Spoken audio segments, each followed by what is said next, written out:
All right. So thank you so much, everyone, for answering that since the 2 minute time is up. So now let's have a read at our question here.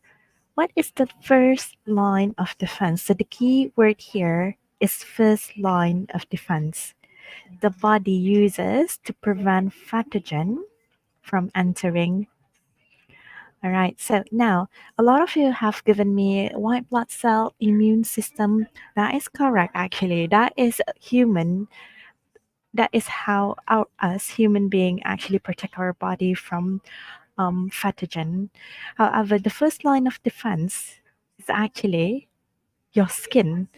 All right, it's before it enters your body. So your skin acts like a barrier.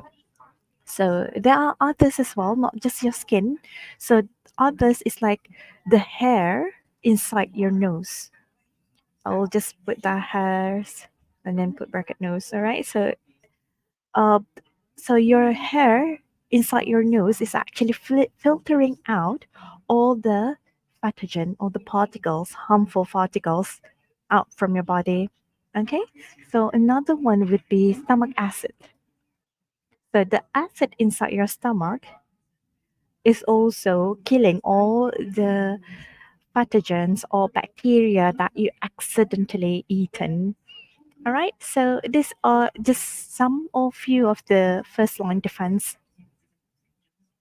Thank you, that Professor Chat. All right, so now let's take a look at our lesson objective today. We have a lot to cover.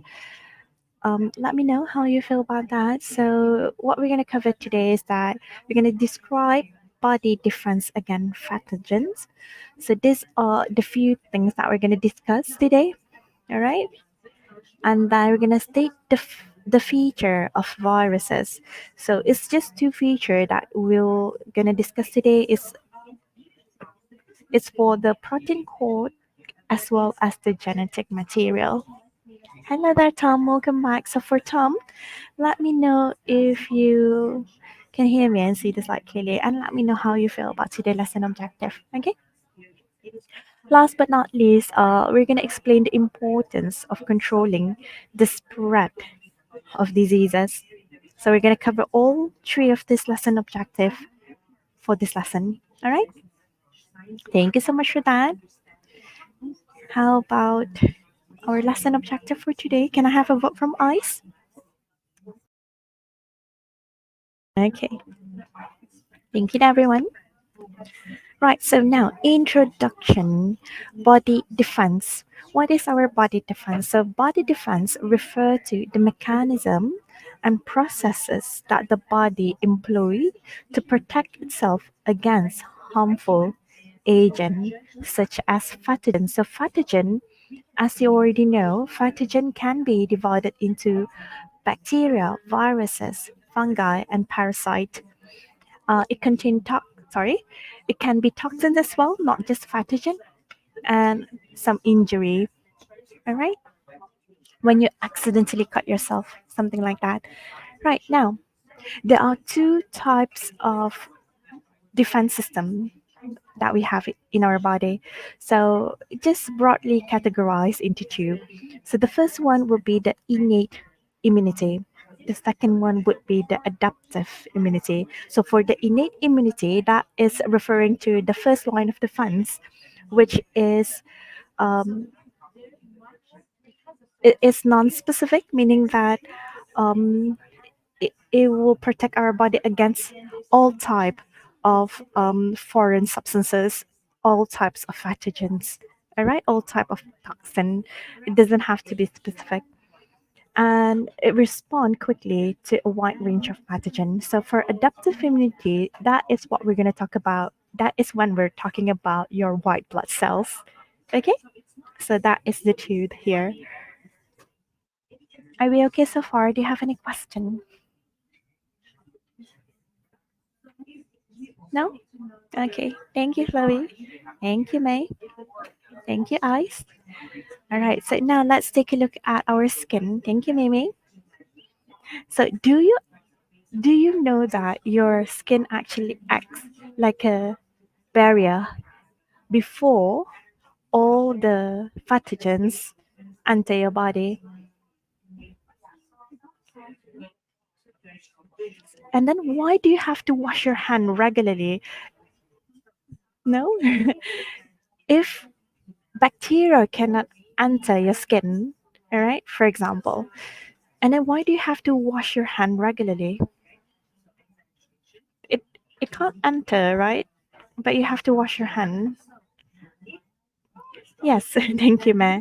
So because we constantly touching surfaces, so you will accidentally, not accidentally, we will touch parts of our face, right? And we'll eat using our hand as well. So that is why we constantly wash our hand. All right. It's not because the bacteria can enter through your skin. Bacteria cannot enter through your skin, and also there are several other features which the skin have. For example, um, it is actually slightly acidic. All right, your skin is actually slightly acidic, and also it's quite tough because it is deterring the microbial growth. So it has that feature that are very cool, and also we you already realize this whenever you accidentally cut yourself, your skin will quickly seal itself by blood clotting to prevent the pathogen from entering. All right. So that is about the skin. So do you have any question? I can see May is typing.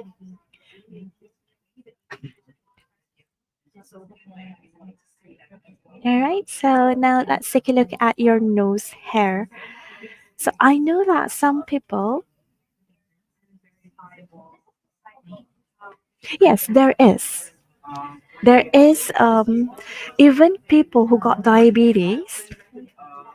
I'm not sure if you ever heard about this before. For people who got diabetes, they can't actually cut themselves. If you know this, why they can't cut themselves? Yes, if they cut themselves accidentally, their scar will not heal as quickly as normal. Yes, yes, something like that. Yes, maybe. And then if the cut can heal properly, if it's got infected, it's getting worse. If, for example, the cut is somewhere on their feet, for example, they will have to cut it off. They will have to amputate the feet. So that is why some diabetic people got their hand or their limbs cut off. Oh, I'm sorry about that, Mimi. Hopefully your grandpa got better, right? Yes, the continuous bleeding is one thing. However, um, the how do I say this? The cut wouldn't heal in time, so it will get infected by other bacteria, by other pathogen. All right, so it will get worse eventually. All right. Okay, so now going back to your nose hair right here, I know that some people actually get rid of their nose hair. They will pluck it off. And actually, that is not a good move, okay, everyone? You need some bits of your nose hair. Just keep it on your nose because it has a purpose here. Your nasal hair or your nose hair actually help to filter out larger particles, including dust and pathogen. All right? And the nose hair has the function to trap these particles to prevent them from entering your respiratory tract. All right, so this is also another first line of defense, your nose hair. Another one would be your mucus. Everyone know what is a mucus, right? I'm just checking. You know what is a mucus? Yes, Mimi? How about the rest of you? Yes? Okay. Yes, all right. All right.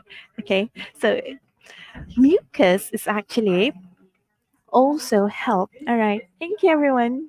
Yes. Thank you, everyone. So mucus is actually help to trap all the bacteria or pathogen or foreign particles that is entering your body. So where you can find mucus mostly is at your mucous membrane, the lining of your mucous membrane, especially in the respiratory and digestive tract. So somewhere here. would be your mucous membrane. So that is where your mucus are being produced and where it is actually at. All right, it's that sticky substances. So why is it sticky? Why is it slimy? It's because it is to trap the pathogen. All right.